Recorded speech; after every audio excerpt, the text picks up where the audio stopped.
Robyn, you've covered many stories on how business is carried out in Africa and interviewed the movers and shakers on the continent. What is your impression of the business environment here?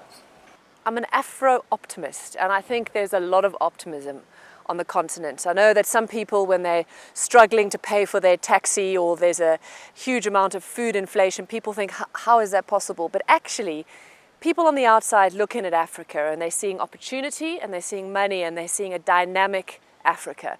What's the greatest story that you've done about Africa that really touched you? You know, I get touched every week, every day when I work, because you know what? It's ordinary Africans. I can interview Nelson Mandela, which I have, Michelle Obama, I have. But when it boils down to it, it's the granny on the side of the road at Entebbe, down Entebbe Road, who has an inspiring story. It's somebody sitting in Kibera in Kenya. It's somebody sitting in Soweto. It's ordinary people. There's lots of criticism that the CNN pays way too much attention on the negative stories on the continent and gives very little airtime to the positive ones. Is this a fair view of how you operate? You know what? I think that perception maybe was true about CNN or any international broadcasters just being negative about Africa. But I think even in the last 10 years, that has really shifted. If you think about it, I'm African. All of the people, the journalists who work for CNN are Africans. We tell 3 different types of programming stories. So my show, Marketplace Africa, does business. There's Inside Africa, that is arts and culture.